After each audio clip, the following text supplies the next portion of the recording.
नमस्कार दोस्तों, आप देख रहे हो देवश्री इंस्टीट्यूट इंदौर से यूट्यूब प्लेटफॉर्म पर। हम पढ़ रहे हैं हिंदी साहित्य। जीवन में संघर्ष आए तो घबराना नहीं, क्योंकि ये जिंदगी भी उसी के साथ खेलती है मेरे दोस्त, जो खिलाड़ी लाजवाब होता है। साथ ही आंधियों को जिद है जहां बिजलियां गिराने की, हमें भी जिद है वहीं आसिया बसाने की। तो अब कक्षा स्टार्ट करते हैं। कल की कक्षा में हमने जो भक्ति काल के जो वल्लभ संप्रदाय के जो कवि है उनके बारे में पढ़ा था, और विभिन्न जो संप्रदाय थी उन संप्रदायों के बारे में अध्ययन किया था। तो आज की कक्षा में हम रीतिकाल के बारे में पढ़ने वाले हैं। जो रीतिकाल की प्रवृत्तियां हैं उन प्रवृत्तियों के बारे में अध्ययन करेंगे। तो स्टार्ट करते हैं रीतिकाल। रीतिकाल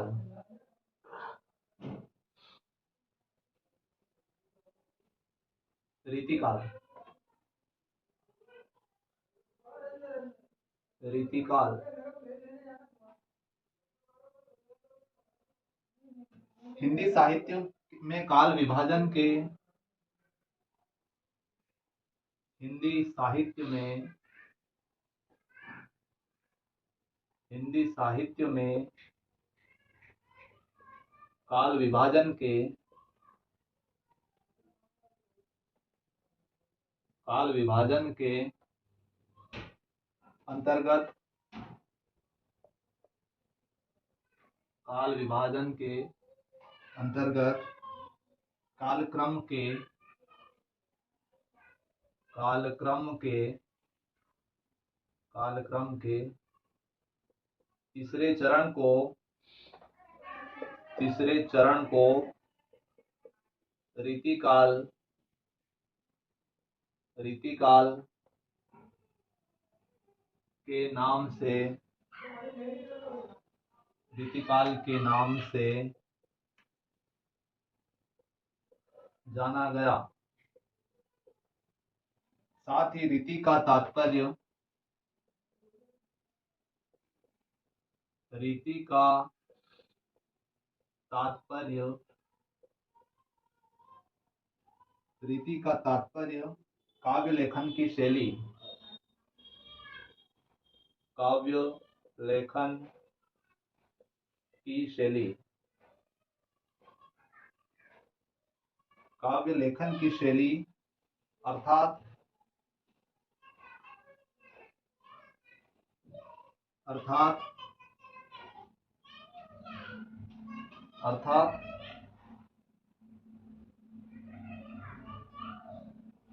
इस काल में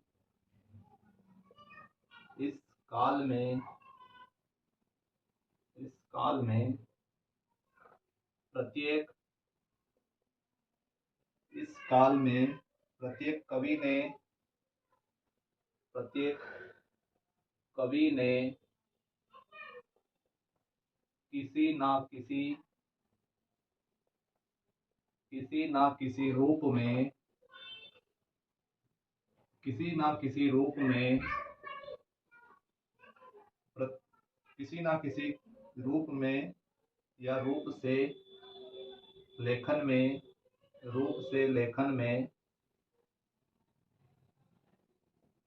में काव्यांग निरूपण किया लेखन में काव्यांग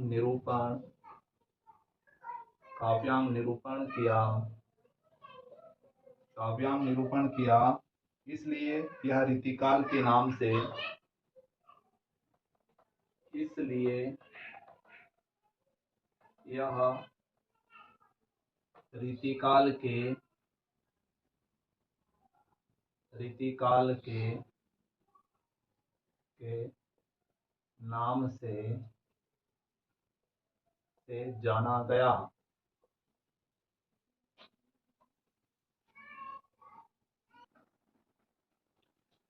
रीतिकाल हिंदी साहित्य में काल विभाजन के अंतर्गत कालक्रम के अनुसार तीसरे चरण को रीतिकाल के नाम से जाना गया। जो कि रीति का जो तात्पर्य है, उसका तात्पर्य है लेखन की शैली, लिखने का जो तरीका या शैली, किसके बारे में अध्ययन किया गया उसी को रीति कहते हैं। अर्थात इस काल में प्रत्येक कवि ने किसी न किसी रूप में लेखन में काव्यांग निरूपण किया, अपने काव्य को इसके अंदर निरूपण किया, इसलिए यह रीतिकाल के नाम से जाना गया। साथ ही अगली जो इसकी विशेषता वही है, और इसका जो समय है रीतिकाल का,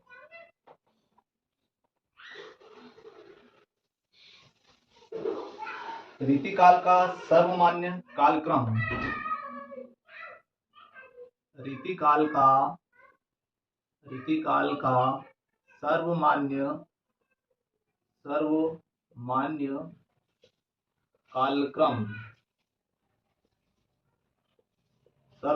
कालक्रम। 1650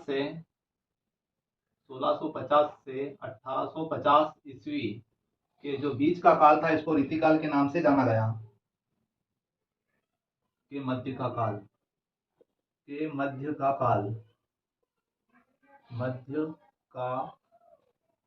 काल इसे रीतिकाल के नाम से जाना गया। साथ ही रामचंद्र शुक्ल ने रीतिकाल का समय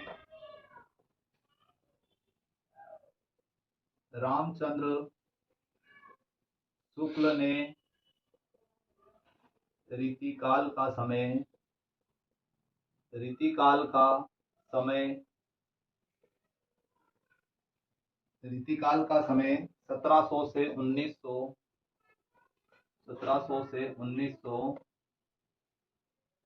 विक्रम संवत माना है। और सर्वमान्य यानी सभी विद्वानों ने जो इसका कालक्रम जो माना है 1650 से 1850 ईस्वी। साथ ही रीतिकाल के अन्य नाम रीतिकाल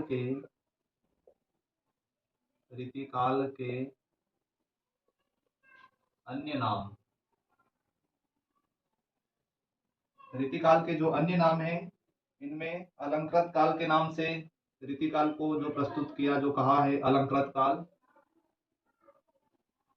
अलंकृत काल मिश्र बंधुओं के द्वारा कहा गया। अलंकृत काल मिश्र बंधु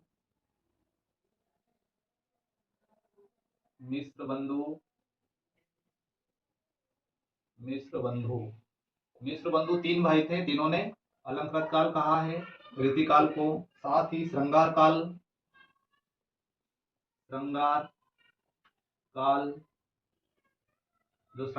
कहा वो विश्वनाथ प्रसाद मिश्र ने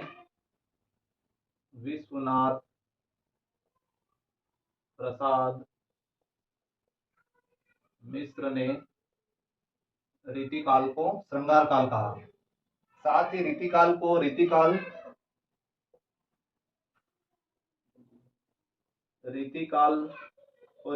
कहा रामचंद्र शुक्ल ने।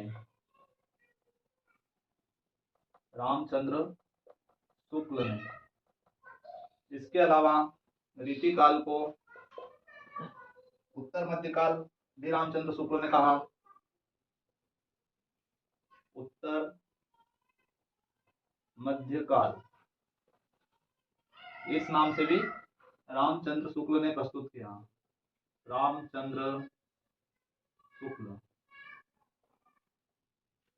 क्योंकि रामचंद्र शुक्ल ने सभी कालों का नाम का दोहराकरण किया था, सभी काल को दो नाम से बोला गया था। तो रीतिकाल का सर्वमान्य काल 1650 से 1850 ईस्वी के मध्य का काल माना गया। रामचंद्र शुक्ल ने रीतिकाल का समय 1700 से 900 विक्रम संवत माना है। बाकी सभी ने 1650 से 1850 ईस्वी माना है, यही इंपॉर्टेंट है। साथ ही रीतिकाल के अन्य नाम भी हैं। अलंकृत काल के नाम से कहा वो मिश्र बंधुओं ने रीतिकाल को अलंकृत काल कहा। साथ ही रीतिकाल को श्रृंगार काल जो कहा विश्वनाथ प्रसाद मिश्र ने कहा। रीतिकाल को जो रीतिकाल का नाम दिया था वो रामचंद्र शुक्ल ने कहा। उत्तर या मध्यकाल ये भी रामचंद्र शुक्ल ने कहा था रीतिकाल को। साथ ही रीतिकाल की पृष्ठभूमि के बारे में अब हम जानेंगे।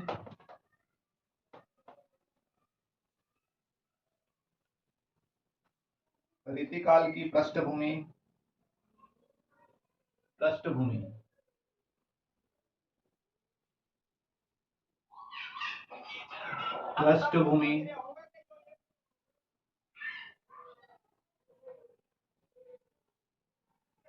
रीतिकाल की पृष्ठभूमि।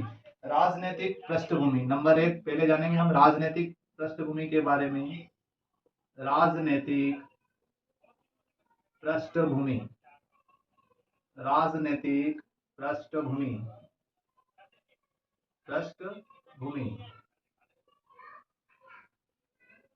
राजनीतिक पृष्ठभूमि। इस काल में मुगल राजाओं ने इस काल में मुगल राजाओं ने मुगल राजाओं ने इस काल में मुगल राजाओं ने विलासिता विलासिता आधारित विलासिता आधारित कार्य किए विलासिता आधारित कार्य किए। साथ ही इस काल में राजाओं के द्वारा इस काल में राजाओं के द्वारा महल तथा इमारतों का निर्माण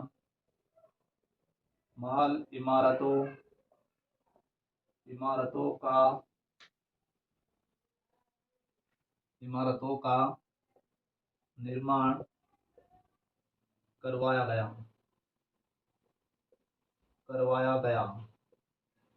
साथ ही इस काल में बहुपत्नी जो प्रथा थी, बहुपत्नी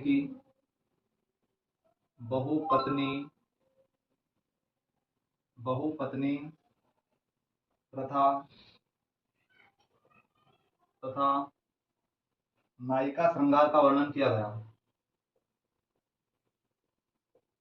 नायिका श्रृंगार का वर्णन। इसके बाद अगली है सामाजिक पृष्ठभूमि। तो ये समझने के बाद में वो समझेंगे। जो रीतिकाल की पृष्ठभूमि में राजनीतिक जो पृष्ठभूमि थी, वो मुगल राजाओं ने विलासिता आधारित कार्य किए इस काल में। साथ ही मुगल राजाओं के द्वारा महल इमारतों का निर्माण करवाया गया रीतिकाल में। और बहुपत्नी प्रथा प्रचलित थी, एक राजा की बहुत सारी पत्नियां रहती थी। साथ ही नायिका का जो श्रृंगारिकता पूर्ण वर्णन किया कवियों के द्वारा। साथ ही सामाजिक पृष्ठभूमि सामाजिक पृष्ठभूमि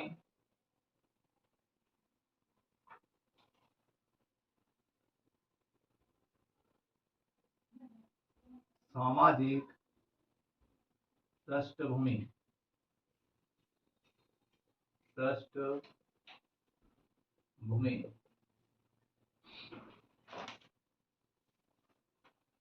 सामाजिक जो पृष्ठभूमि थी रीतिकाल की, वो विलासी शासकों का बोलबाला था।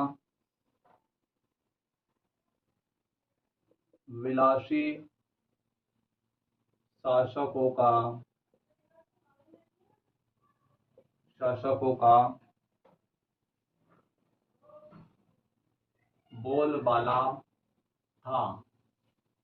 बोलबाला था। साथ ही वहीं दूसरी ओर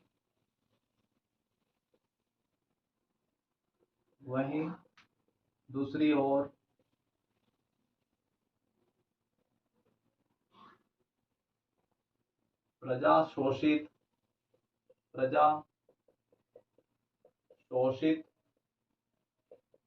हो रही थी।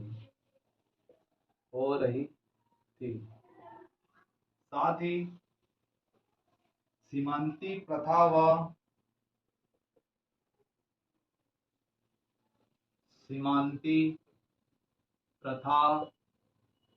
व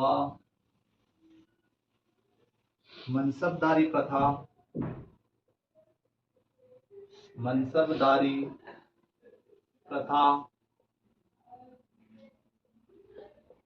का प्रभाव था। इसके अलावा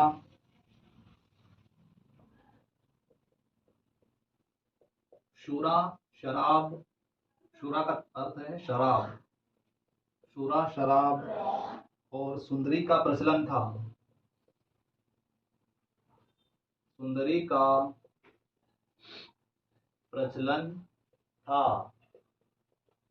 साथ ही वेश्यागमन का प्रचलन भी था। वैश्यागमन वैश्यागमन का प्रचलन था। इसके अलावा अनेक अनैतिकता अनैतिकता अनैतिकता का बोलबाला था।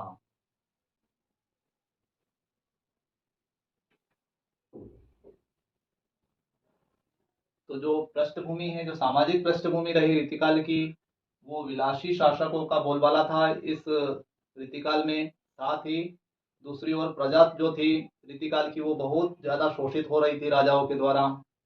इसके अलावा सीमांती प्रथा व मनसबदारी प्रथा का प्रभाव था, यानी कि केवल भोजन कराकर ही काम करवाते थे लोगों से, उन्हें कोई उसका जो मजदूरी का जो पैसा था वो नहीं मिलता था उनको।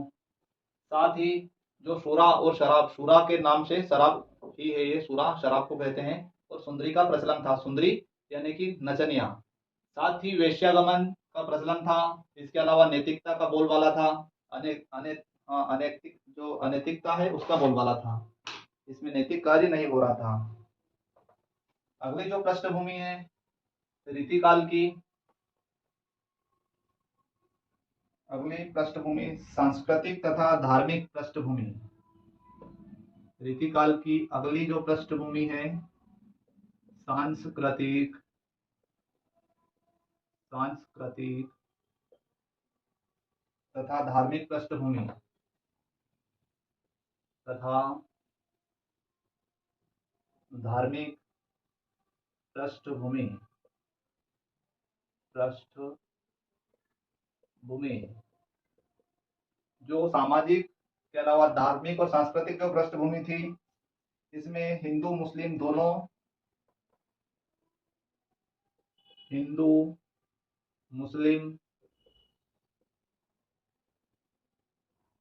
मुस्लिम दोनों धार्मिक कर्मकांड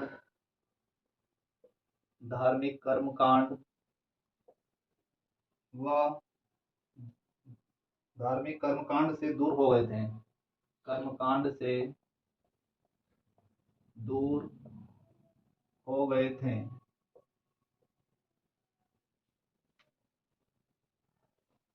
साथ ही धर्म के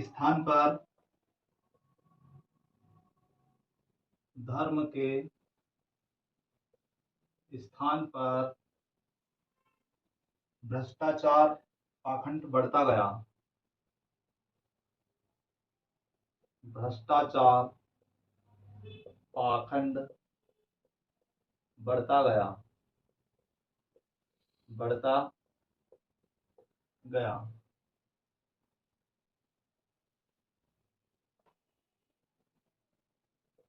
और इस काल की जो जनता थी, जनता पूर्णतः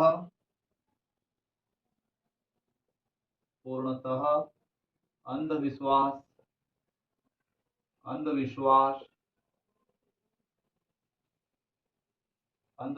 में डूब गई थी। साथ ही चित्रकला और लोक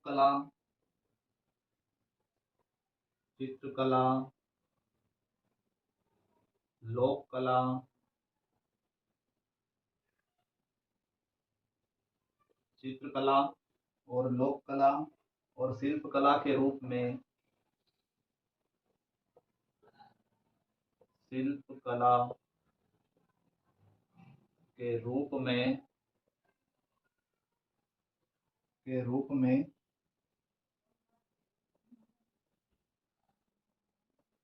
रीति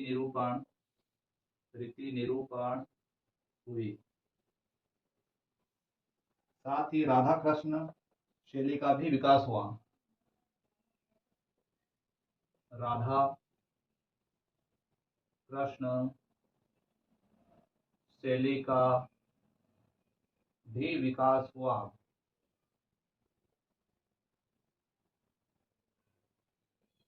विकास हुआ। जो सांस्कृतिक तथा धार्मिक पृष्ठभूमि थी रीतिकाल की, इसमें हिंदू मुस्लिम दोनों धार्मिक कर्मकांड से दूर हो गए थे। साथ ही धर्म के स्थान पर भ्रष्टाचार, पाखंड बढ़ता गया था। इसके अलावा जनता पूर्णतः अंधविश्वास में डूब गई थी। साथ ही चित्रकला और जो लोक कला, शिल्प कला के रूप में रीति निरूपण हुआ। साथ ही राधा कृष्ण शैली का भी विकास हुआ रीतिकाल में। अब जो रीतिकालीन कवियों का जो वर्गीकरण है उसके बारे में हम जानेंगे।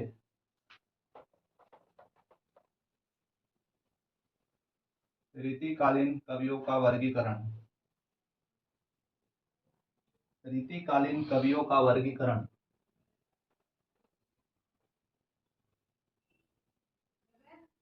रीतिकालीन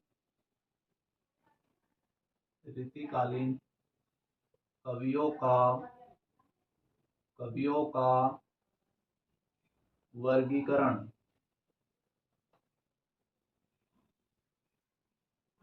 रीतिकालीन कवियों का वर्गीकरण। सबसे पहले हम पढ़ेंगे रीतिबद्ध कवि।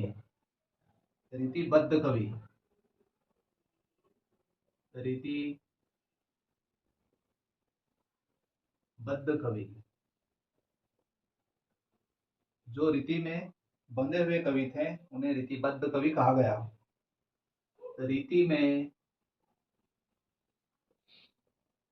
रीति में बंधे हुए कवि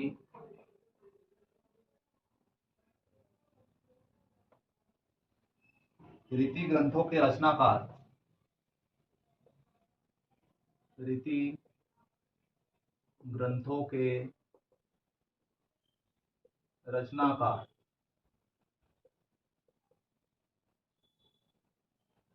जो रीति ग्रंथ के जो रचनाकार हैं वो कवि हैं चिंतामणि।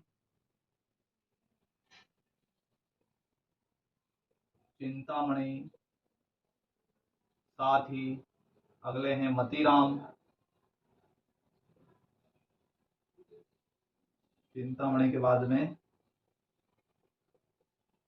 मतीराम के बाद देव, फिर जसवंत सिंह।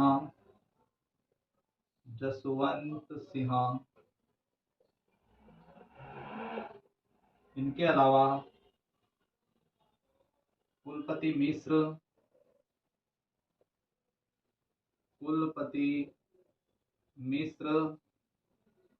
अगले जो है मंडन। इनके बाद श्रुति मिश्र।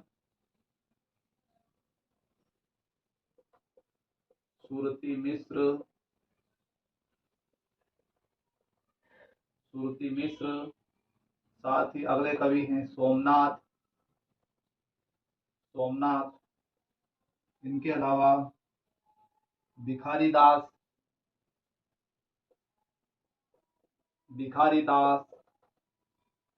साथ ही दुल्हा।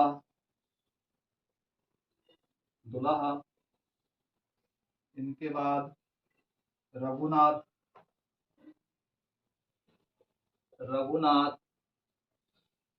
रघुनाथ के बाद प्रताप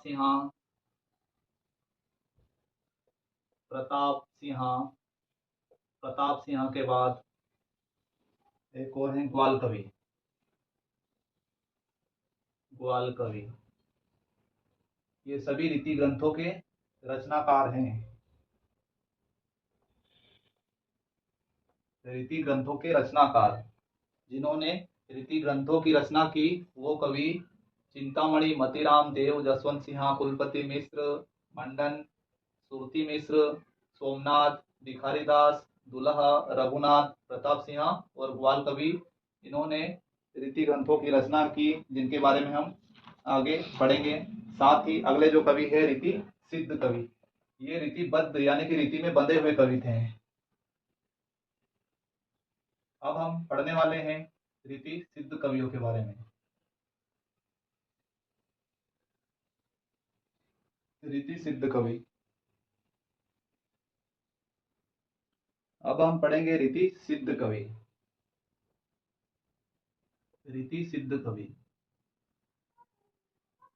रीति सिद्ध कवि।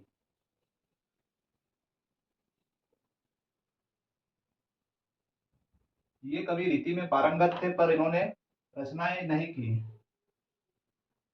रीति में सिद्ध की जो रचनाएं, किंतु रीति आश्रित रचनाएं नहीं की इन्होंने। रीति में पारंगत कवि। रीति में पारंगत कवि। रीति में पारंगत कवि। परंतु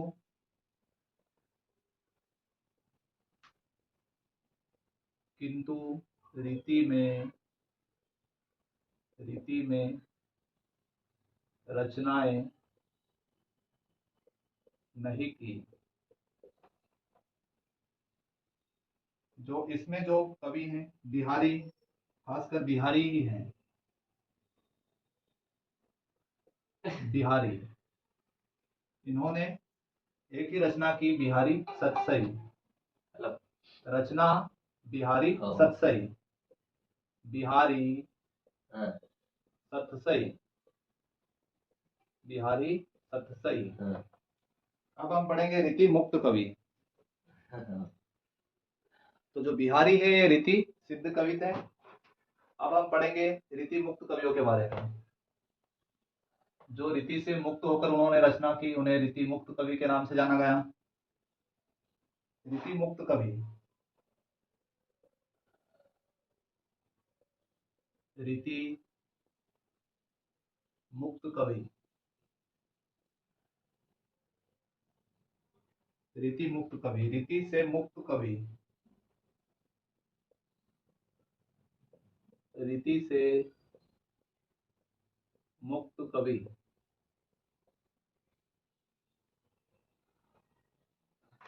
जिन्होंने हृदय की स्वतंत्रता, हृदय की स्वतंत्रता से काव्य रचना की, काव्य रचना की, उन्हें रीति मुक्त कवि के नाम से जाना गया। ये जो कवि हैं घनानंद, घनानंद, इनके बाद बोधा, बोधा, इनके बाद अगले कवि है आलम। इन्होंने रीति से मुक्त होकर रचनाएं की।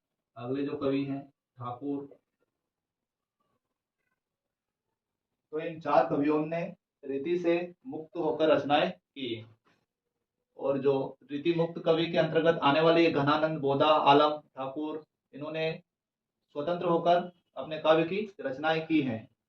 तो आज की कक्षा में यहीं पर आज की कक्षा समाप्त करते हैं क्योंकि समय हो गया है। अगला जो टॉपिक है, जो रीतिकालीन जो मुक्तक काव्य हैं, इनके बारे में हम कल की कक्षा में पढ़ेंगे। तो आपको कक्षा अच्छी लगी हो तो लाइक और शेयर अवश्य करिए। धन्यवाद। जय हिंद।